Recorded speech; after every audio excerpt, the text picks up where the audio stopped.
حضرت عبداللہ بن مسعود رضی اللہ تعالیٰ عنہ سے روایت ہے، انہوں نے اس آیت مبارکہ کے بارے میں فرمایا، وَلَا تَحْسَبَنَّ الَّذِينَ قُتِلُوا فِي سَبِيلِ اللَّهِ أَمْوَاتًا بَلْ أَحْيَاءٌ عِندَ رَبِّهِمْ يُرْزَقُونَ۔ جو لوگ اللہ کی راہ میں قتل یعنی شہید کر دیے جائیں انہیں مردہ نہ سمجھو، بلکہ وہ اپنے رب کے پاس زندہ ہیں، انہیں رزق دیا جاتا ہے۔ انہوں نے فرمایا، ہم نے اس آیت مبارکہ کے بارے میں دریافت کیا تو رسول اللہ صلی اللہ علیہ وسلم نے فرمایا، شہیدوں کی روحیں سبز پرندوں کی طرح جنت میں جا جاتی ہیں، چرتی چکتی پھرتی ہیں، پھر عرش سے لٹکی ہوئی قندیلوں میں بسیرا کرتی ہیں۔ اسی حال میں ایک دن اللہ تعالیٰ نے ان کی طرف دیکھ کر فرمایا، مجھ سے جو چاہو مانگ لو۔ انہوں نے کہا، یا رب، ہم تجھ سے کیا مانگے؟ ہم تو جنت میں جہاں چاہتے ہیں کھاتے پیتے گھومتے ہیں۔ جب انہوں نے دیکھا کہ انہیں اس وقت تک نہیں چھوڑا جائے گا جب تک کچھ سوال نہ کرے تو انہوں نے کہا، اے اللہ، ہم تجھ سے یہ سوال کرتے ہیں کہ ہماری روحیں ہماری جسموں میں ڈال کر ہمیں دوبارہ دنیا میں بھیج دے تاکہ پھر تیری راہ میں شہید ہو جائیں۔ جب اللہ نے دیکھا کہ ان کا اور کوئی مطالبہ نہیں تو انہیں چھوڑ دیا گیا۔ سنن ابن ماجہ حدیث نمبر 2801۔ حضرت جابر بن عتیق رضی اللہ تعالیٰ عنہ سے روایت ہے کہ وہ بیمار ہوئے تو نبی صلی اللہ علیہ وسلم ان کی عیادت کے لیے تشریف لے گئے۔ گھر والوں میں سے کسی نے کہا، ہمیں تو امید تھی کہ وہ اللہ کی راہ میں قتل ہو کر شہادت کی موت پائیں گے۔ رسول اللہ صلی اللہ علیہ وسلم نے فرمایا، اگر صرف میدان جنگ میں مرنا ہی شہادت ہے تب تو میری امت کے شہید بہت تھوڑے ہوں گے۔ اللہ کی راہ میں قتل ہونا شہادت ہے، طاعون سے مرنا بھی شہادت ہے، اور جو عورت حمل کی حالت میں فوت ہو جائے وہ بھی شہید ہے۔ ڈوب کر مرنے والا، جل کر مرنے والا اور ذات الجنب کی بیماری سے مرنے والا بھی شہید ہے۔ سنن ابن ماجہ حدیث نمبر 2803۔ حضرت ابو ہریرہ رضی اللہ تعالیٰ عنہ سے روایت ہے، نبی صلی اللہ علیہ وسلم نے فرمایا، تم لوگ شہید کے بارے میں کیا کہتے ہو کہ شہید کون ہوتا ہے؟ حاضرین نے کہا، اللہ کی راہ میں قتل ہو جانا شہادت ہے۔ رسول اللہ صلی اللہ علیہ وسلم نے فرمایا، تب تو میری امت کے شہید تھوڑے ہی ہوں گے۔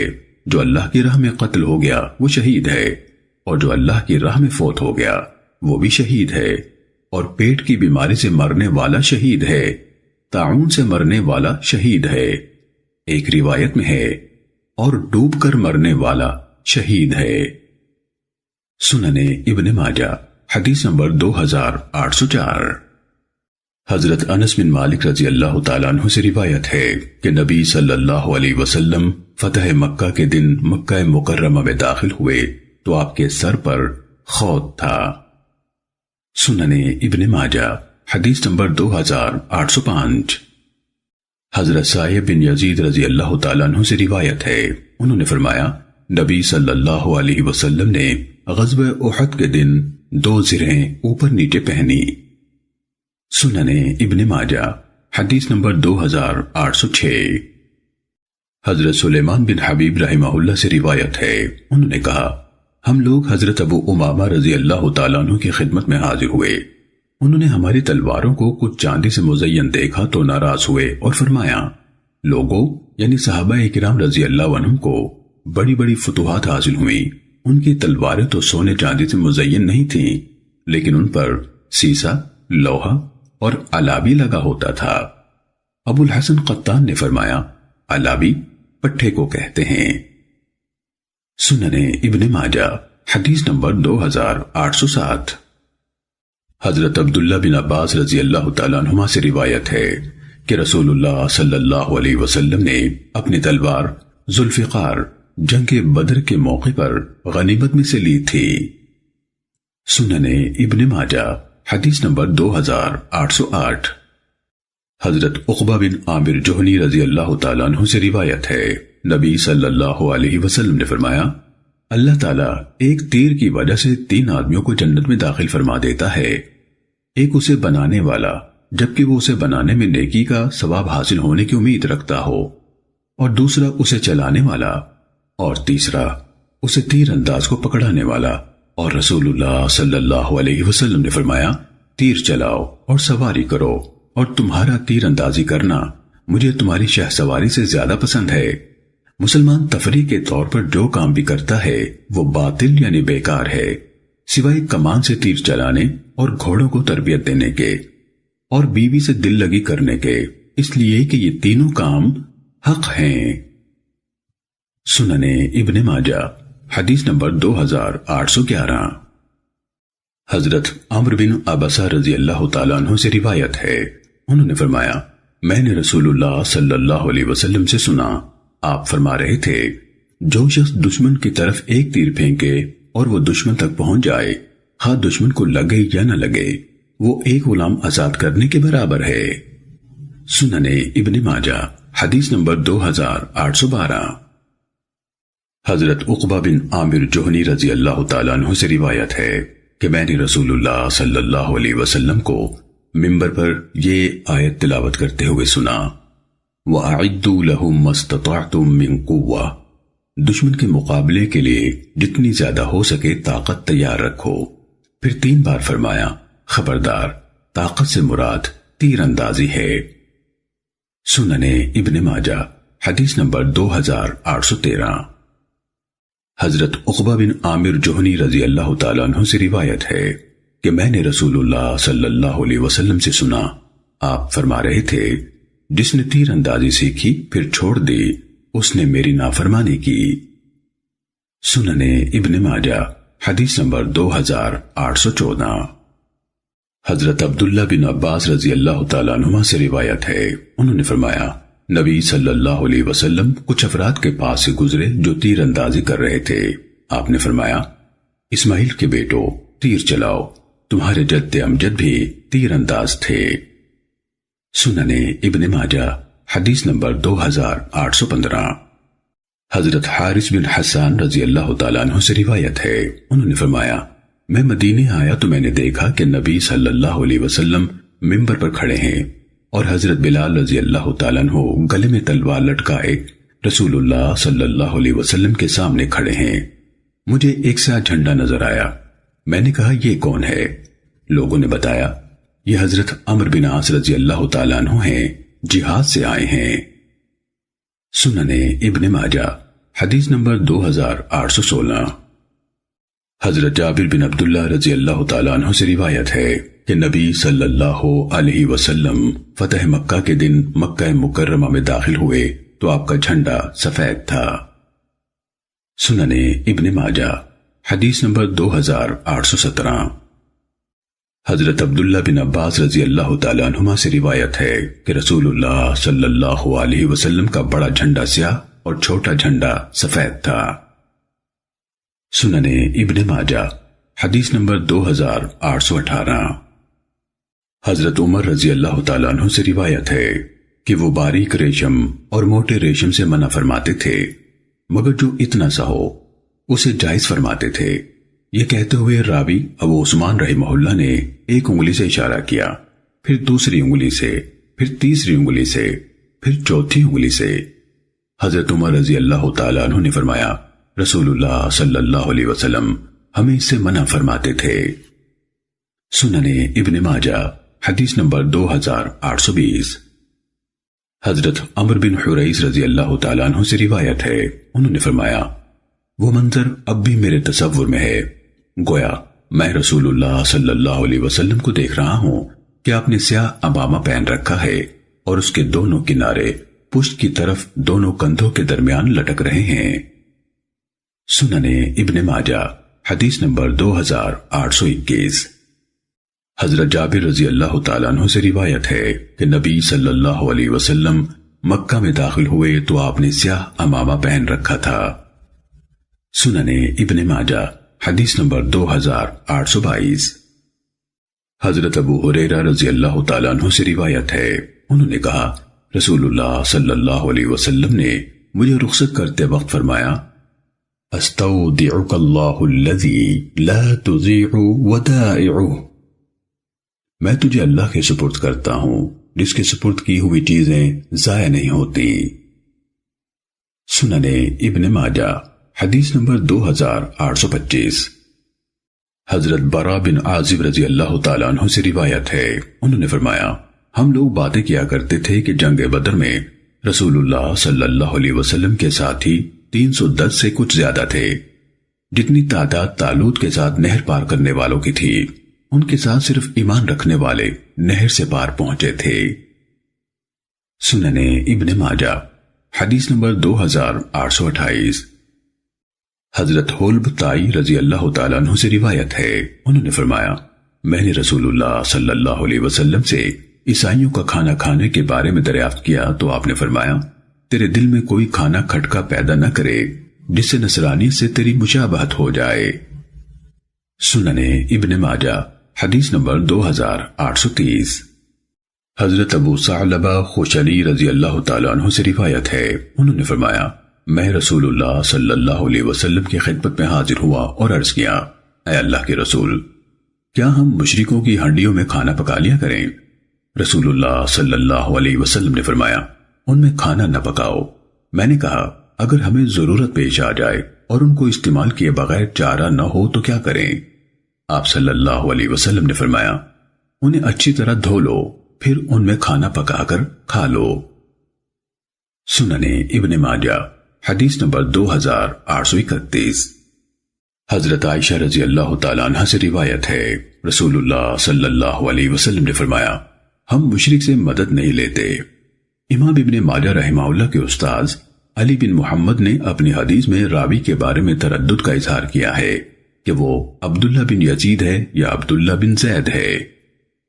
سنن ابن ماجہ حدیث نمبر 2832۔ حضرت عائشہ رضی اللہ تعالیٰ عنہ سے روایت ہے، رسول اللہ صلی اللہ علیہ وسلم نے فرمایا جنگ دھوکہ ہے۔ سنن ابن ماجہ حدیث نمبر 2833۔ حضرت عبداللہ بن عباس رضی اللہ تعالیٰ عنہما سے روایت ہے، نبی صلی اللہ علیہ وسلم نے فرمایا جنگ دھوکہ ہے یا جنگ دھوکہ دینے والی ہے۔ سنن ابن ماجہ حدیث نمبر 2834۔ حضرت قیس بن عباد رحمہ اللہ سے روایت ہے، انہوں نے کہا میں نے حضرت ابو ذر رضی اللہ تعالیٰ عنہ کو قسم کھا کر یہ فرماتے سنا، یہ آیت ہذان خصمان اختصموا فی ربہم یہاں سے لے کر ان اللہ یفعل ما یرید یہاں تک، یہ دونوں مخالف اپنے رب کے بارے میں اختلاف کرنے والے ہیں، اللہ تعالیٰ جو چاہتا ہے کرتا ہے۔ غزوہ بدر کے دن 6 افراد کے بارے میں نازل ہوئی، حضرت حمزہ بن عبد المطلب، حضرت علی بن ابی طالب اور حضرت عبیدہ بن حارث رضی اللہ عنہم ایک طرف، عتبہ بن ربیعہ، شیبہ بن ربیعہ اور ولید بن عتبہ دوسری طرف۔ جنگ بدر کے دن یہ لوگ حق و باطل کے دلائل کو تسلیم کرنے یا نہ کرنے کی وجہ سے ایک دوسرے کے مقابل تھے۔ سنن ابن ماجہ حدیث نمبر 2835۔ حضرت سلمہ بن اکوع رضی اللہ تعالیٰ عنہ سے روایت ہے، انہوں نے فرمایا میں نے ایک آدمی کا مقابلہ کیا اور اسے قتل کر دیا تو نبی صلی اللہ علیہ وسلم نے اس کا سامان مجھے دلوایا۔ سنن ابن ماجہ حدیث نمبر 2836۔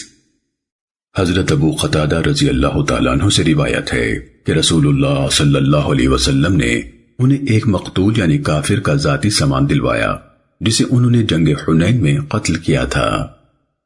سنن ابن ماجہ حدیث نمبر 2837۔ حضرت سمرہ بن جندب رضی اللہ تعالیٰ عنہ سے روایت ہے، رسول اللہ صلی اللہ علیہ وسلم نے فرمایا جو شخص جنگ میں کسی کافر کو قتل کرے تو اس مقتول کا ذاتی سامان اس قاتل کا ہے۔ سنن ابن ماجہ حدیث نمبر 2838۔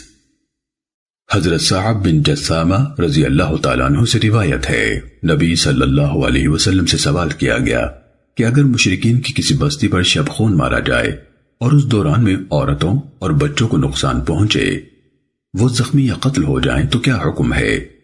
رسول اللہ صلی اللہ علیہ وسلم نے فرمایا وہ بھی انہی میں سے ہیں۔ سنن ابن ماجہ حدیث نمبر 2839۔ حضرت سلمہ بن اکوع رضی اللہ تعالیٰ عنہ سے روایت ہے، انہوں نے فرمایا نبی صلی اللہ علیہ وسلم کے زمانہ مبارک میں ہم نے ابو بکر رضی اللہ تعالیٰ عنہ کی قیادت میں قبیلہ بنو حوازن سے جنگ کی۔ ہم بنو فزارہ کے ایک چشمے پر پہنچے اور رات کا آخری حصہ وہاں ٹھہرے رہے۔ جب صبح ہوئی تو ہم نے ان پر حلہ بول دیا۔ ہم نے چشمے والوں پر شبخون مار کر انہیں قتل کر دیا۔ وہ 9 یا 7 گھر تھے۔ سننے ابن ماجہ حدیث نمبر 2840۔ حضرت عبداللہ بن عمر رضی اللہ تعالیٰ عنہما سے روایت ہے کہ نبی صلی اللہ علیہ وسلم نے ایک راستے میں ایک مقتول عورت دیکھی تو عورتوں اور بچوں کو قتل کرنے سے منع فرما دیا۔ سننے ابن ماجہ حدیث نمبر 2841۔ حضرت حنظلہ کاتب یعنی حنظلہ بن ربیع تمیمی رضی اللہ تعالیٰ عنہ سے روایت ہے، انہوں نے فرمایا ہم لوگ رسول اللہ صلی اللہ علیہ وسلم کی معیت میں ایک غزوے میں گئے۔ ہمارا گزر ایک مقتول عورت کی لاش کے پاس سے ہوا۔ اس کے پاس لوگ اکٹھے ہو گئے تھے۔ انہوں نے رسول اللہ صلی اللہ علیہ وسلم کے لیے ایک جگہ بنا دی۔ رسول اللہ صلی اللہ علیہ وسلم نے فرمایا یہ عورت تو جنگ کرنے والوں کے ساتھ جنگ میں شریک ہونے والی نہ تھی۔ پھر ایک آدمی سے فرمایا خالد بن ولید رضی اللہ عنہ کے پاس جاؤ اور اسے کہو رسول اللہ صلی اللہ علیہ وسلم آپ کو حکم دیتے ہیں کہ بچوں کو اور مزدوروں کو ہرگز قتل نہ کریں۔ میم امام ابن ماجہ رحمہ اللہ نے ایک دوسری سند سے یہ روایت اسی طرح نبی صلی اللہ علیہ وسلم سے بیان کی ہے۔ ابو بکر بن ابی شیبہ نے کہا سفیان ثوری نے اس حدیث میں غلطی کی ہے کہ انہوں نے اسے حنظلہ سے روایت کیا ہے۔ سننے ابن ماجہ حدیث نمبر 2842۔ میم حضرت عبداللہ بن عمر رضی اللہ تعالیٰ عنہما سے روایت ہے کہ رسول اللہ صلی اللہ علیہ وسلم نے یہودیوں کے قبیلے بنو نذیر کے کھجوروں کے درختوں کو جلا دیا اور کاٹ دیا۔ یہ مقام جہاں کھجوروں کے یہ باغ واقع تھے بویرہ کہلاتا ہے۔ تب اللہ تعالیٰ نے یہ آیت نازل فرمائی ما قطعتم من لینۃ او ترکتموها قائما، تم نے کھجوروں کے جو درخت کاٹ ڈالے یا جنہیں تم نے ان کی جڑوں پر باقی رہنے دیا، یہ سب اللہ کے فرمان سے تھا اور اس لیے بھی کہ اللہ فاسقوں کو رسوا کرے۔ سننے ابن ماجہ حدیث نمبر 2844۔ حضرت عبداللہ بن عمر رضی اللہ تعالیٰ عنہما سے روایت ہے کہ نبی صلی اللہ علیہ وسلم نے بنو نذیر کے کھجوروں کے درخت جلائے اور کاٹے، اور اسی کے بارے میں شاعر نے کہا فہان علی سرات بنی لوئی حریق بالبویرہ مستطیر۔ بنو لوئی یعنی قریش کے سرداروں کے لیے آسان ہو گیا کہ بویرہ میں ہر طرف پھیلتی ہوئی آگ لگی ہو۔ سننے ابن ماجہ حدیث نمبر 2845۔ حضرت سلمہ بن اکوع رضی اللہ تعالیٰ عنہ سے روایت ہے، انہوں نے فرمایا ہم نے رسول اللہ صلی اللہ علیہ وسلم کے زمانے میں حضرت ابو بکر رضی اللہ تعالیٰ عنہ کی قیادت میں قبیلہ حوازن سے جنگ کی اور فتح پائی۔ انہوں نے مجھے بنو فزارہ کی ایک لڑکی انعام کے طور پر عطا فرمائی جو عرب کی انتہائی حسین عورتوں میں سے تھی۔ اس نے پرانی پوستین اوڑھ رکھی تھی۔ میں نے مدینہ پہنچ جانے تک اس کا کپڑا بھی اس کے جسم سے ہٹا کر نہ دیکھا۔ مدینے میں مجھے نبی صلی اللہ علیہ وسلم بازار میں ملے تو فرمایا تیرا بھلا ہو، یہ مجھے ہبہ کر دو۔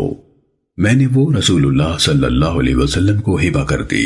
آپ نے اسے مکے بھیج کر اس کے بدلے میں ان مسلمان قیدیوں کو چھڑا لیا جو مکے میں قید تھے۔ سننے ابن ماجہ حدیث نمبر 2846۔ حضرت عبداللہ بن عمر رضی اللہ تعالیٰ عنہما سے روایت ہے، انہوں نے فرمایا میرا ایک گھوڑا بھاگ گیا تو اسے دشمن نے پکڑ لیا۔ پھر جنگ کے بعد اس پر مسلمانوں نے قبضہ کیا تو وہ واپس مجھے یعنی ابن عمر کو دے دیا گیا۔ یہ واقعہ رسول اللہ صلی اللہ علیہ وسلم کے زمانے کا ہے۔ اس کے علاوہ حضرت ابن عمر رضی اللہ تعالیٰ عنہما کا ایک غلام بھاگ گیا اور رومیوں سے جا ملا۔ مسلمانوں نے ان پر فتح پائی تو حضرت خالد بن ولید رضی اللہ تعالیٰ عنہ نے وہ غلام دوبارہ حضرت ابن عمر رضی اللہ تعالیٰ عنہما کو دے دیا۔ یہ واقعہ رسول اللہ صلی اللہ علیہ وسلم کی وفات کے بعد کا ہے۔ سننے ابن ماجہ حدیث نمبر 2847۔ حضرت زید بن خالد جوہنی رضی اللہ تعالیٰ عنہ سے روایت ہے، انہوں نے فرمایا قبیلہ اشجع کا ایک آدمی خیبر میں جنگ کے دوران میں فوت ہو گیا۔ نبی صلی اللہ علیہ وسلم نے فرمایا اپنے ساتھی کا جنازہ پڑھ لو۔ لوگوں کو اس پر تعجب ہوا اور چہروں پر حیرت کے آثار ظاہر ہوئے۔ نبی صلی اللہ علیہ وسلم نے یہ دیکھا تو فرمایا تمہارے ساتھی نے اللہ کی راہ میں جہاد کے دوران میں غنیمت میں خیانت کی ہے۔ حضرت زید رضی اللہ تعالیٰ عنہ نے فرمایا صحابہ نے اس کے سامان کی تلاشی لی تو یہودیوں کے چند مٹکے ملے جن کی قیمت 2 درہم کے برابر بھی نہیں تھی۔ سننے ابن ماجہ حدیث نمبر 2848۔ حضرت عبداللہ بن عمر رضی اللہ تعالیٰ عنہ سے روایت ہے، انہوں نے فرمایا نبی صلی اللہ علیہ وسلم کے سامان کی دیکھ بھال پر ایک آدمی متعین تھا جسے کرکرا کہتے تھے۔ وہ فوت ہو گیا تو نبی صلی اللہ علیہ وسلم نے فرمایا وہ جہنم میں ہے۔ صحابہ کرام رضی اللہ عنہم دیکھنے لگے کہ اس کی کیا وجہ ہو سکتی ہے، تو انہیں اس کے پاس ایک چادر یا عبا ملی جو اس نے مال غنیمت میں سے چرا لی تھی۔ سننے ابن ماجہ حدیث نمبر 2849۔ حضرت عبادہ بن صامت رضی اللہ تعالیٰ عنہ سے روایت ہے، انہوں نے فرمایا غزوہ حنین کے موقع پر رسول اللہ صلی اللہ علیہ وسلم نے ہمیں غنیمت کے ایک اونٹ کے پاس کھڑے ہو کر نماز پڑھائی۔ پھر رسول اللہ صلی اللہ علیہ وسلم نے اونٹ کے تھوڑے سے بال لیے، انہیں اپنی 2 انگلیوں میں پکڑا اور فرمایا اے لوگو، یہ بھی تمہاری غنیمتوں میں سے ہیں، سوئی دھاگا اور اسے کم و بیش چیز بھی ادا کرو۔ غنیمت میں خیانت قیامت کے دن خیانت کرنے والے کے لیے عار، عیب اور آگ بن جائے گی۔ سننے ابن ماجہ حدیث نمبر 2850۔ حضرت حبیب بن مسلمہ رضی اللہ تعالیٰ عنہ سے روایت ہے کہ نبی صلی اللہ علیہ وسلم نے خمس کے بعد 1/3 حصہ بطور انعام دیا۔ سننے ابن ماجہ حدیث نمبر 2851۔ حضرت عبادہ بن صامت رضی اللہ تعالیٰ عنہ سے روایت ہے کہ نبی صلی اللہ علیہ وسلم نے شروع میں 1/4 حصہ اور واپسی میں 1/3 حصہ بطور انعام عطا فرمایا۔ سننے ابن ماجہ حدیث نمبر 2852۔ حضرت رجا بن ابو سلمہ بیان کرتے ہیں کہ ہمیں عمر بن شعیب نے اپنے والد کے واسطے سے حضرت عبداللہ بن عمر رضی اللہ تعالیٰ عنہما سے روایت بیان کی کہ انہوں نے فرمایا رسول اللہ صلی اللہ علیہ وسلم کے بعد کوئی زائد انعام نہیں، قوی مسلمان ضعیف مسلمانوں کو بھی غنیمت میں سے حصہ دیں۔ رجا بن ابو سلمہ فرماتے ہیں میں نے سنا کہ سلیمان بن موسیٰ رحمہ اللہ انہیں عمر بن شعیب رحمہ اللہ کو کہہ رہے تھے، مجھے مکحول نے حبیب بن مسلمہ رضی اللہ تعالیٰ عنہ سے حدیث سنائی کہ نبی صلی اللہ علیہ وسلم نے شروع میں 1/4 اور واپسی میں 1/3 انعام عطا فرمایا۔ عمر بن شعیب رحمہ اللہ نے فرمایا میں تمہیں اپنے والد کی اپنے دادا سے روایت سنا رہا ہوں اور تم مجھے مکحول کی روایت سنا رہے ہو۔ سننے ابن ماجہ حدیث نمبر 2853۔ حضرت عبداللہ بن عمر رضی اللہ تعالیٰ عنہما سے روایت ہے کہ نبی صلی اللہ علیہ وسلم نے غزوہ خیبر کے موقع پر سوار کو 3 حصے عطا فرمائے، 2 حصے گھوڑے کے اور 1 حصہ آدمی کا۔ سننے ابن ماجہ حدیث نمبر 2854۔ حضرت ابی اللحم رضی اللہ تعالیٰ عنہ وکی رحمہ اللہ نے فرمایا ان کا یہ نام اس لیے مشہور ہوا کہ وہ گوشت نہیں کھاتے تھے۔ ان کے آزاد کردہ غلام حضرت عمیر رضی اللہ تعالیٰ عنہ نے فرمایا غزوہ خیبر کے موقع پر جبکہ میں غلام تھا، میں اپنے آقا کے ساتھ جہاد میں شریک ہوا تو مجھے غنیمت میں سے آزاد مردوں کی طرح حصہ نہیں ملا، مجھے معمولی سامان میں سے ایک تلوار دی گئی، جب میں اسے گلے میں لٹکاتا تو وہ زمین پر گھسٹتی تھی۔ سننے ابن ماجہ حدیث نمبر 2855۔ حضرت ام عطیہ انصاریہ رضی اللہ تعالیٰ عنہ سے روایت ہے انہوں نے فرمایا میں نے رسول اللہ صلی اللہ علیہ وسلم کی معیت میں 7 جنگوں میں حصہ لیا۔ صحابہ کے جنگ کے لیے چلے جانے پر میں خیموں میں رہتی، یعنی سامان کی حفاظت کرتی، ان کے لیے کھانا تیار کرتی، زخمیوں کا علاج کرتی اور بیماروں کی دیکھ بھال کرتی۔ سننے ابن ماجہ حدیث نمبر 2856۔ حضرت صفوان بن اسال رضی اللہ تعالیٰ عنہ سے روایت ہے، انہوں نے فرمایا رسول اللہ صلی اللہ علیہ وسلم نے ہمیں ایک لشکر میں ایک جنگی مہم پر روانہ کیا تو الوداع کہتے وقت آپ نے فرمایا اللہ کے نام سے اللہ کی راہ میں چلو، اللہ کے ساتھ کفر کرنے والوں سے جنگ کرو اور مصلح نہ کرنا، عہد شکنی نہ کرنا، مال غنیمت میں خیانت نہ کرنا اور کسی بچے کو قتل نہ کرنا۔ سنن ابن ماجہ حدیث نمبر 2857۔ حضرت سلیمان بن بریدہ رحمہ اللہ اپنے والد حضرت بریدہ بن حصیب اسلمی رضی اللہ تعالیٰ عنہ سے روایت کرتے ہیں، انہوں نے فرمایا رسول اللہ صلی اللہ علیہ وسلم جب کسی شخص کو لشکر کا امیر مقرر فرماتے تو اسے خود اپنی ذات کے بارے میں اللہ سے ڈرنے کی نصیحت کرتے اور ساتھ والے مسلمانوں کے ساتھ اچھا سلوک کرنے کی نصیحت کرتے۔ رسول اللہ صلی اللہ علیہ وسلم مجاہدین کو نصیحت کرتے ہوئے فرماتے تھے اللہ کے نام سے اللہ کی راہ میں جہاد کرو، اللہ کے ساتھ کفر کرنے والوں سے جنگ کرو، جہاد کرو اور جہاد کے دوران میں عہد شکنی نہ کرنا، خیانت نہ کرنا، مصلح نہ کرنا اور کسی بچے کو قتل نہ کرنا۔ اور امیر لشکر کو نصیحت فرماتے جب تیرے مشرک دشمنوں سے تیرا سامنا ہو تو انہیں 3 باتوں کی دعوت دے، وہ ان میں سے جو بات بھی مان لے اسے قبول کر کے ان سے ہاتھ روک لے اور جنگ نہ کر۔ انہیں پہلے اسلام کی دعوت دے، اگر وہ یہ بات مان لیں اور مسلمان ہو جائیں تو ان کا یہ عمل قبول کر لے، یعنی انہیں مسلمان تسلیم کر لے اور ان سے ہاتھ روک لے۔ پھر انہیں دعوت دے کہ اپنے علاقے یعنی دارالکفر سے ہجرت کر کے مہاجرین کے علاقے یعنی دارالاسلام میں آ جائیں، اور انہیں بتا کہ اگر وہ ہجرت کریں گے تو ان کو مہاجرین کے حقوق حاصل ہوں گے اور ان پر مہاجرین کے فرائض عائد ہوں گے۔ اگر وہ ہجرت سے انکار کریں تو انہیں بتا دینا کہ انہیں اعرابی یعنی خانہ بدوش مسلمانوں والے حقوق حاصل ہوں گے، ان پر اللہ کا وہ قانون نافذ ہوگا جو عام مومنین پر نافذ ہے، اور انہیں مال فے اور مال غنیمت میں سے حصہ نہیں ملے گا سوائے اس صورت کے کہ وہ مسلمانوں کے ساتھ مل کر جنگ کریں۔ لیکن اگر وہ لوگ اسلام میں داخل ہونے سے انکار کر دیں تو ان سے جزیہ کی ادائیگی کا مطالبہ کر، اگر وہ یہ مطالبہ تسلیم کر لیں تو ان سے جزیہ منظور کر کے ہاتھ روک لے۔ اگر وہ جزیہ دینے سے بھی انکار کریں تو ان کے خلاف اللہ سے مدد کی دعا کر اور ان سے جنگ کر۔ اگر تو کسی قلعے کا محاصرہ کرے اور وہ تجھ سے مطالبہ کرے کہ تو ان کے لیے اللہ اور اپنے نبی کا ذمہ دے، یعنی اللہ اور اس کے رسول کی ذمہ داری پر امن دے، تو انہیں اللہ کا ذمہ نہ دینا اور اپنے نبی کا ذمہ نہ دینا، بلکہ اپنے باپ کا اور اپنے ساتھیوں کا ذمہ دینا، کیونکہ اگر تم اپنا اور اپنے باپوں کا وعدہ توڑ دو گے تو وہ اللہ اور اس کے رسول کا ذمہ توڑنے سے ہلکا گناہ ہوگا۔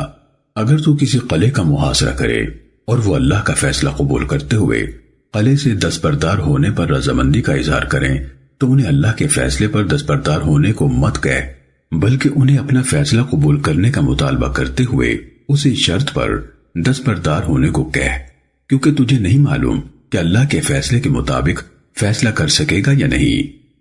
حدیث کے راوی حضرت علقمہ بن مرثد کہتے ہیں میں نے یہ حدیث مقاتل بن حیان کو بیان کی تو انہوں نے کہا مجھے مسلم بن حیثم نے نعمان بن مقرن کے واسطے سے نبی صلی اللہ علیہ وسلم سے اسی طرح حدیث بیان کی ہے۔ سنن ابن ماجہ حدیث نمبر 2858۔ حضرت ابو ہریرہ رضی اللہ تعالیٰ عنہ سے روایت ہے رسول اللہ صلی اللہ علیہ وسلم نے فرمایا جس نے میری اطاعت کی اس نے اللہ کی اطاعت کی، اور جس نے میری نافرمانی کی اس نے اللہ کی نافرمانی کی، جس نے امام کی اطاعت کی اس نے میری اطاعت کی، اور جس نے امام کی نافرمانی کی اس نے میری نافرمانی کی۔ سنن ابن ماجہ حدیث نمبر 2859۔ حضرت انس بن مالک رضی اللہ تعالیٰ عنہ سے روایت ہے رسول اللہ صلی اللہ علیہ وسلم نے فرمایا سنو اور اطاعت کرو، اگر یہ تم پر ایک حبشی غلام کو حاکم بنا دیا جائے جس کا سر منقے جیسا ہو۔ سنن ابن ماجہ حدیث نمبر 2860۔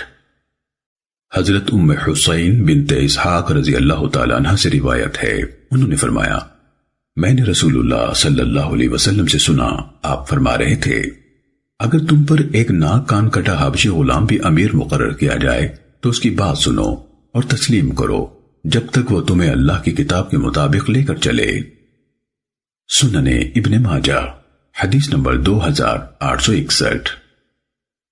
حضرت عبداللہ بن صامت رضی اللہ تعالیٰ عنہ سے روایت ہے کہ حضرت ابو ذر رضی اللہ تعالیٰ عنہ ربضہ تشریف لائے تو نماز کی اقامت ہو چکی تھی اور ایک غلام ان کی امامت کرا رہا تھا۔ اسے کہا گیا یہ ابو ذر رضی اللہ تعالیٰ عنہ آ گئے ہیں۔ وہ پیچھے ہٹنے لگا تاکہ ابو ذر نماز پڑھائیں تو حضرت ابو ذر رضی اللہ تعالیٰ عنہ نے فرمایا میرے خلیل صلی اللہ علیہ وسلم نے مجھے وصیت کی ہے کہ میں سنوں اور مانوں اگرچہ حاکم نہ کان کٹا حبشی غلام ہی ہو۔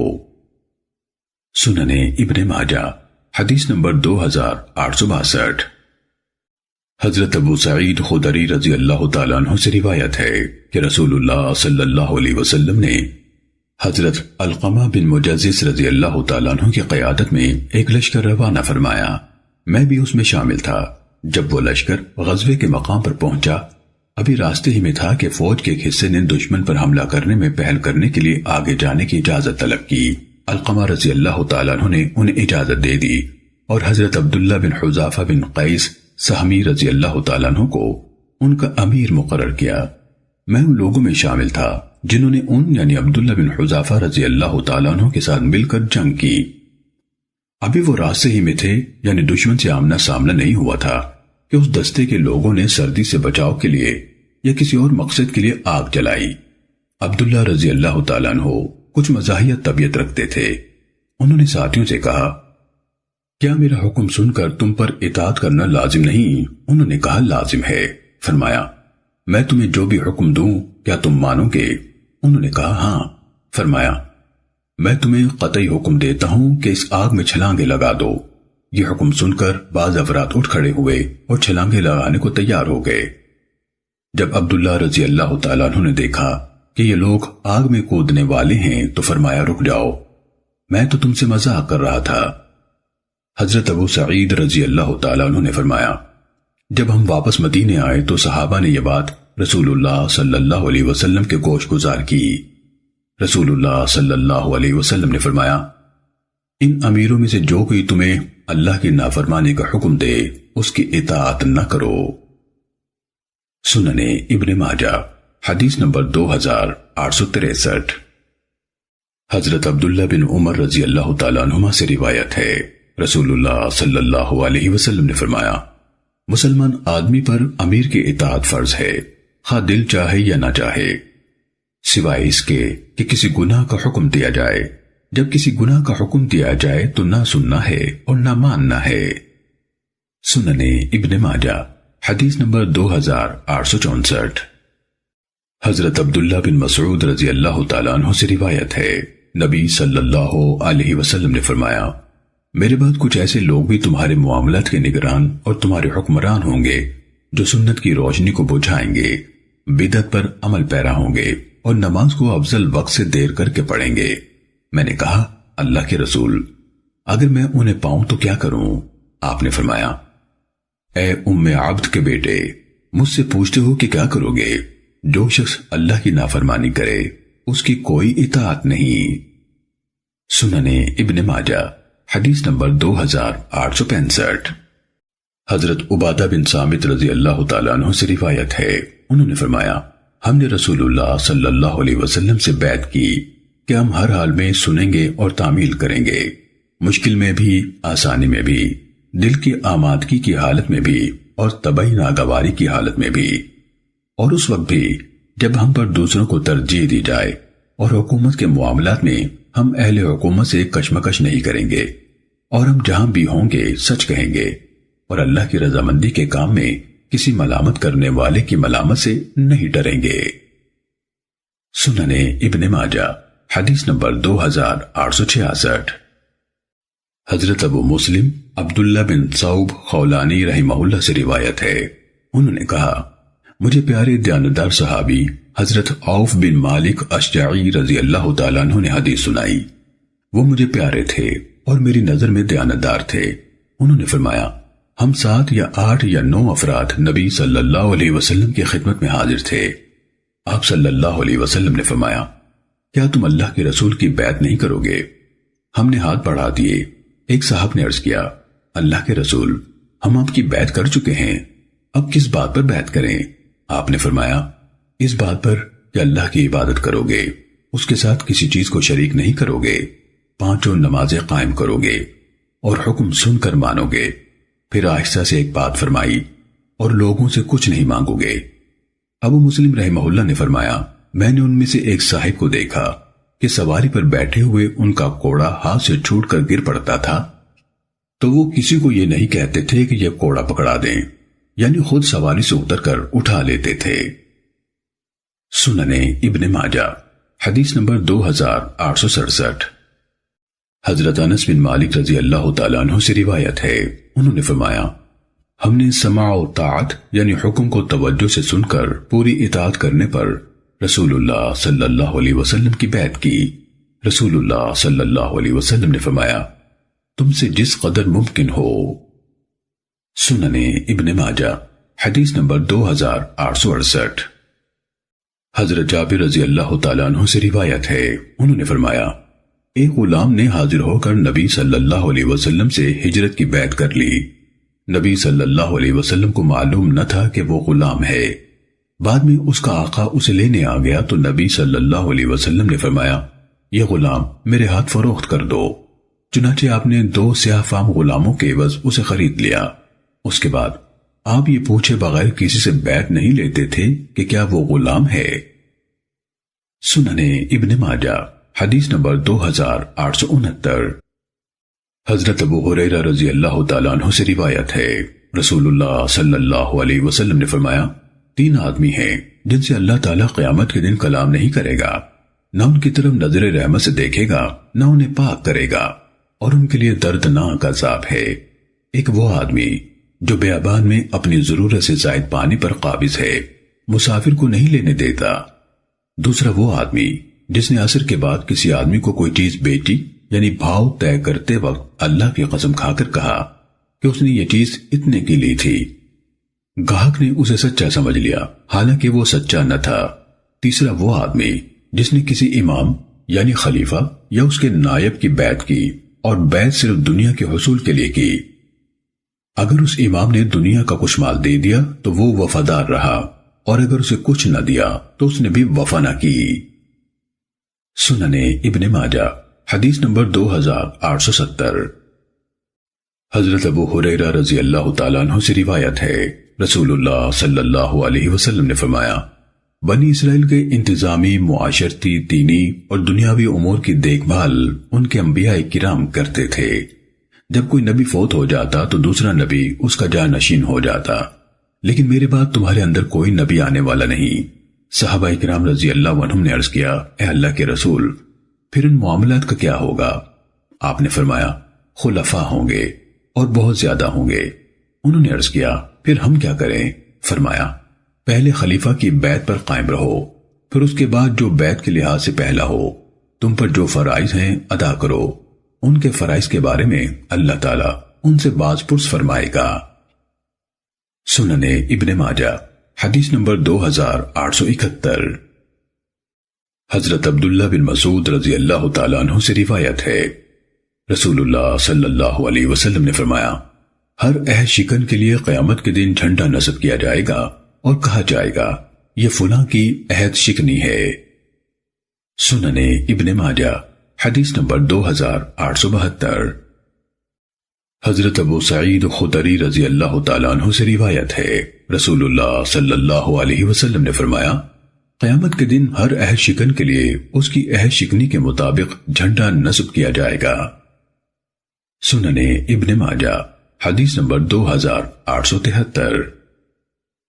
حضرت امیمہ بنت رقیقہ رضی اللہ تعالیٰ عنہ سے روایت ہے، انہوں نے کہا، میں کچھ خواتین کے ساتھ بیعت کرنے کے لیے نبی صلی اللہ علیہ وسلم کی خدمت میں حاضر ہوئی تو آپ صلی اللہ علیہ وسلم نے ہمیں فرمایا، جن کاموں کی تمہیں استطاعت اور طاقت ہو ان میں میرے حکم کی تعمیل ضروری ہے، میں عورتوں سے مصافحہ نہیں کرتا۔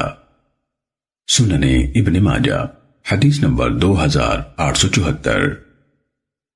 نبی صلی اللہ علیہ وسلم کی زوجہ محترمہ حضرت عائشہ رضی اللہ تعالیٰ عنہ سے روایت ہے، انہوں نے فرمایا، مومن عورتیں جب ہجرت کر کے رسول اللہ صلی اللہ علیہ وسلم کی خدمت میں حاضر ہوتی تھیں تو آپ قرآن مجید کی اس آیت مبارکہ کے مطابق ان سے اقرار لیتے تھے، یا ایھا النبی اذا جاءک المؤمنات یبایعنک۔ حضرت عائشہ رضی اللہ تعالیٰ عنہ نے فرمایا، جس مومن عورت نے ان چیزوں کا اقرار کر لیا اس نے آزمائش میں پورا اترنے کا اقرار اور وعدہ کر لیا۔ جب عورتیں زبان سے بول کر ان کا اقرار کر لیتی تھیں تو رسول اللہ صلی اللہ علیہ وسلم انہیں فرماتے، جاؤ میں نے تم سے بیعت لے لی، قسم ہے اللہ کی رسول اللہ صلی اللہ علیہ وسلم کا ہاتھ کبھی کسی اجنبی عورت کے ہاتھ سے مس نہیں ہوا، بلکہ آپ زبانی طور پر ان سے بیعت لیتے تھے۔ حضرت عائشہ رضی اللہ تعالیٰ عنہ نے فرمایا، قسم ہے اللہ کی رسول اللہ صلی اللہ علیہ وسلم نے عورتوں سے صرف وہی عہد لیا جس کا اللہ نے حکم دیا تھا۔ آپ کی ہتھیلی کبھی کسی غیر محرم عورت کی ہتھیلی سے نہیں چھوئی۔ رسول اللہ صلی اللہ علیہ وسلم جب عورتوں سے عہد لیتے تو انہیں زبان سے فرماتے، میں نے تم سے بیعت لے لی۔ سننے ابن ماجہ حدیث نمبر 2875۔ حضرت عبداللہ بن عمر رضی اللہ تعالیٰ عنہما سے روایت ہے، انہوں نے فرمایا، رسول اللہ صلی اللہ علیہ وسلم نے گھوڑوں کی تزمیر کی۔ آپ تزمیر شدہ گھوڑوں کو حفیہ سے ثنیۃ الوداع تک دوڑاتے تھے اور غیر تزمیر شدہ گھوڑوں کو ثنیۃ الوداع سے مسجد بنی زریق تک۔ سننے ابن ماجہ حدیث نمبر 2877۔ حضرت ابو ہریرہ رضی اللہ تعالیٰ عنہ سے روایت ہے، رسول اللہ صلی اللہ علیہ وسلم نے فرمایا، دوڑ صرف اونٹ گھوڑے کی ہوتی ہے۔ سننے ابن ماجہ حدیث نمبر 2878۔ حضرت عبداللہ بن عمر رضی اللہ تعالیٰ عنہ سے روایت ہے کہ رسول اللہ صلی اللہ علیہ وسلم نے دشمن کے علاقوں میں قرآن لے کر سفر کرنے سے منع فرمایا، اس خطرے سے کہ وہ دشمن کے ہاتھ میں آ جائے گا۔ سننے ابن ماجہ حدیث نمبر 2879۔ حضرت عبداللہ بن عمر رضی اللہ تعالیٰ عنہما نے رسول اللہ صلی اللہ علیہ وسلم سے روایت کیا کہ آپ دشمن کے علاقے میں قرآن لے کر سفر کرنے سے منع فرماتے تھے، اس خطرے سے کہ وہ دشمن کے ہاتھ آ جائے گا۔ سننے ابن ماجہ حدیث نمبر 2880۔ حضرت جبیر بن مطعم رضی اللہ تعالیٰ عنہ سے روایت ہے کہ وہ اور حضرت عثمان رضی اللہ تعالیٰ عنہ رسول اللہ صلی اللہ علیہ وسلم کی خدمت میں حاضر ہو کر خیبر کے خمس میں سے بنو ہاشم اور بنو مطلب کو ملنے والے حصے کے بارے میں بات چیت کرنے لگے۔ ان دونوں نے کہا، آپ نے ہمارے بھائیوں یعنی بنو ہاشم اور بنو مطلب کو حصہ عطا فرمایا اور ہم بنو عبد شمس کو نہیں دیا، حالانکہ ہماری قرابت ایک ہی درجے کی ہے۔ رسول اللہ صلی اللہ علیہ وسلم نے فرمایا، میں بنو ہاشم اور بنو مطلب کو ایک ہی چیز سمجھتا ہوں۔ سننے ابن ماجہ حدیث نمبر 2881۔ حضرت ابو ہریرہ رضی اللہ تعالیٰ عنہ سے روایت ہے، رسول اللہ صلی اللہ علیہ وسلم نے فرمایا، سفر عذاب کا ایک ٹکڑا ہے، وہ آدمی کو نیند سے اور کھانے پینے سے روک دیتا ہے، اس لیے جب کوئی اپنے سفر سے مقصود کام پورا کر لے تو اسے چاہیے کہ جلدی گھر لوٹ آئے۔ امام ابن ماجہ رحمہ اللہ نے یعقوب بن حمید بن قاسب کے واسطے سے یہ روایت نبی صلی اللہ علیہ وسلم سے اسی طرح بیان کی ہے۔ سننے ابن ماجہ حدیث نمبر 2882۔ حضرت عبداللہ بن عباس یا حضرت فضل بن عباس رضی اللہ عنہم سے روایت ہے، رسول اللہ صلی اللہ علیہ وسلم نے فرمایا، جو شخص حج کا ارادہ رکھتا ہو تو اسے چاہیے کہ جلدی کرے، کیونکہ ممکن ہے آدمی بیمار ہو جائے یا اس کی سواری گم ہو جائے یا کوئی اور ضرورت پیش آ جائے جس کی وجہ سے وہ حج نہ کر سکے۔ سننے ابن ماجہ حدیث نمبر 2883۔ حضرت علی رضی اللہ تعالیٰ عنہ سے روایت ہے، انہوں نے فرمایا، جب یہ آیت نازل ہوئی، وَلِلَّهِ عَلَى النَّاسِ حِجُّ الْبَيْتِ مَنِ اسْتَطَاعَ إِلَيْهِ سَبِيلًا، اللہ تعالیٰ نے ان لوگوں پر جو اس کی طرف راہ پا سکتے ہوں اس گھر کا حج فرض کر دیا ہے۔ تو صحابہ نے عرض کیا، اے اللہ کے رسول، کیا ہر سال حج کرنا فرض ہے؟ رسول اللہ صلی اللہ علیہ وسلم خاموش رہے۔ انہوں نے پھر کہا کیا ہر سال؟ آپ نے فرمایا نہیں، اور اگر میں ہاں کہہ دیتا تو ہر سال ادا کرنا فرض ہو جاتا۔ تب یہ آیت نازل ہوئی، یا ایھا الذین آمنوا لا تسألوا عن اشیاء ان تبد لکم تسؤکم، اے ایمان والو ایسی باتیں مت پوچھو کہ اگر وہ تم پر ظاہر کرتی جائیں تو تمہیں ناگوار ہوں۔ سنن ابن ماجہ حدیث نمبر 2884۔ حضرت انس بن مالک رضی اللہ تعالیٰ عنہ سے روایت ہے، انہوں نے عرض کیا، اے اللہ کے رسول، کیا حج ہر سال کرنا فرض ہے؟ رسول اللہ صلی اللہ علیہ وسلم نے فرمایا، اگر میں ہاں کہہ دیتا تو وہ فرض ہو جاتا، اور اگر وہ فرض ہو جاتا تو تم اسے پابندی سے ادا نہ کر سکتے، اور اگر تم اسے پابندی سے ادا نہ کرتے تو تمہیں عذاب ہوتا۔ سنن ابن ماجہ حدیث نمبر 2885۔ حضرت عبداللہ بن عباس رضی اللہ تعالیٰ عنہ سے روایت ہے کہ حضرت اقرا بن حابس رضی اللہ تعالیٰ عنہ نے نبی صلی اللہ علیہ وسلم سے سوال کیا اور کہا، اے اللہ کے رسول، کیا حج ہر سال ادا کرنا فرض ہے یا زندگی میں ایک ہی بار؟ رسول اللہ صلی اللہ علیہ وسلم نے فرمایا، بلکہ ایک ہی بار فرض ہے، پھر جسے طاقت ہو تو وہ نفلی حج ادا کر لے۔ سنن ابن ماجہ حدیث نمبر 2886۔ حضرت عمر رضی اللہ تعالیٰ عنہ سے روایت ہے، نبی صلی اللہ علیہ وسلم نے فرمایا، حج اور عمرے مسلسل کرتے رہا کرو، کیونکہ انہیں پے در پے کرنا مفلسی اور گناہوں کو اس طرح دور کر دیتا ہے جس طرح بھٹی لوہے کے میل کچیل کو دور کر دیتی ہے۔ امام ابن ماجہ رحمہ اللہ نے محمد بن بشر کے واسطے سے یہ روایت بھی نبی صلی اللہ علیہ وسلم سے سابقہ حدیث کے ہم معنی بیان کی ہے۔ سنن ابن ماجہ حدیث نمبر 2887۔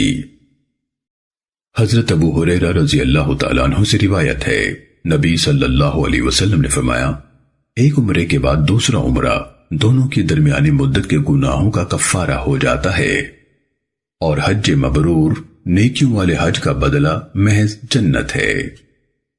سنن ابن ماجہ حدیث نمبر 2888۔ حضرت ابو ہریرہ رضی اللہ تعالیٰ عنہ سے روایت ہے، رسول اللہ صلی اللہ علیہ وسلم نے فرمایا، جو شخص اس گھر یعنی کعبہ شریف کا حج کرے اور حج کے دوران میں بیہودہ گوئی نہ کرے اور گناہ نہ کرے، وہ واپس آتا ہے تو اس طرح گناہوں سے پاک ہوتا ہے جیسے وہ اپنی ماں سے پیدا ہوتے وقت تھا۔ سنن ابن ماجہ حدیث نمبر 2889۔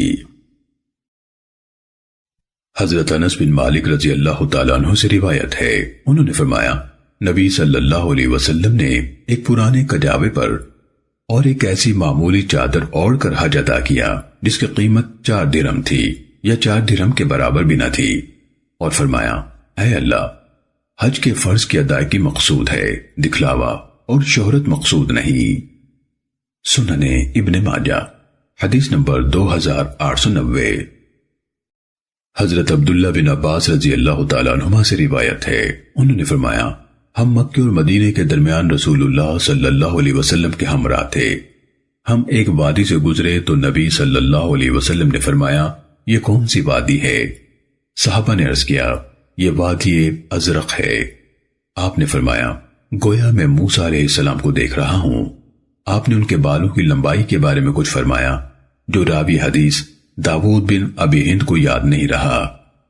انہوں نے کانوں میں انگلیاں ڈالی ہوئی ہیں، وہ اللہ سے بلند آواز سے فریاد کرتے ہوئے لبیک پکارتے ہوئے اس وادی سے گزر رہے ہیں۔ صحابی نے فرمایا، پھر ہم نے سفر جاری رکھا حتیٰ کہ ایک گھاٹی تک پہنچے تو آپ نے فرمایا، یہ کون سی گھاٹی ہے؟ لوگوں نے فرمایا، ہرشا یا لفت کی گھاٹی ہے۔ آپ نے فرمایا، میں گویا یونس علیہ السلام کو دیکھ رہا ہوں جو سرخ اونٹنی پر سوار ہیں، ان کا جبہ اوڑے ہوئے ہیں، ان کی اونٹنی کی مہار کھجور کی رسی کی ہے، اور وہ لبیک پکارتے ہوئے اس وادی سے گزر رہے ہیں۔ سنن ابن ماجہ حدیث نمبر 2891۔ حضرت ابو ہریرہ رضی اللہ تعالیٰ عنہ سے روایت ہے، رسول اللہ صلی اللہ علیہ وسلم نے فرمایا، حج اور عمرہ کرنے والے اللہ تعالیٰ کی ملاقاتی اور مہمان ہیں، اگر وہ اللہ سے دعا کریں تو اللہ ان کی دعا قبول کرتا ہے، اور اگر وہ بخشش مانگے تو انہیں بخش دیتا ہے۔ سنن ابن ماجہ حدیث نمبر 2892۔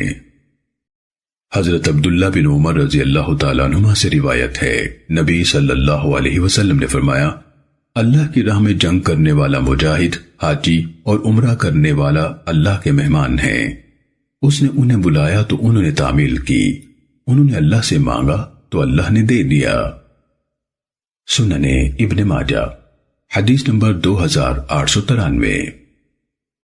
حضرت صفوان بن عبداللہ بن صفوان رضی اللہ تعالیٰ عنہ سے روایت ہے کہ حضرت ابو دردہ رضی اللہ تعالیٰ عنہ کی بیٹی یعنی صفوان کے نکاح میں تھیں۔ وہ ان کے ہاں آئے تو ام دردہ رضی اللہ تعالیٰ عنہ سے ملاقات ہوئی۔ حضرت ابو دردہ رضی اللہ تعالیٰ عنہ گھر میں نہ ملے۔ ام دردہ رضی اللہ تعالیٰ عنہ نے کہا، آپ کا اس سال حج کا ارادہ ہے؟ انہوں نے کہا جی ہاں۔ فرمایا تو ہمارے لیے بھی دعائے خیر کرنا، کیونکہ نبی صلی اللہ علیہ وسلم فرمایا کرتے تھے، آدمی کی اپنے بھائی کے حق میں اس کی عدم موجودگی میں کی ہوئی دعا مقبول ہے۔ دعا کرنے والے کے سر کے قریب ایک فرشتہ اس کی دعا پر آمین کہتا ہے۔ جب بھی وہ اس غیر موجود بھائی کے حق میں دعا کرتا ہے، فرشتہ کہتا ہے آمین، اور تجھے بھی یہی کچھ نصیب ہو۔ انہوں نے فرمایا، پھر میں بازار گیا تو حضرت ابو دردہ رضی اللہ تعالیٰ عنہ سے ملاقات ہو گئی تو انہوں نے بھی مجھے نبی صلی اللہ علیہ وسلم کا یہی فرمان سنایا۔ سنن ابن ماجہ حدیث نمبر 2895۔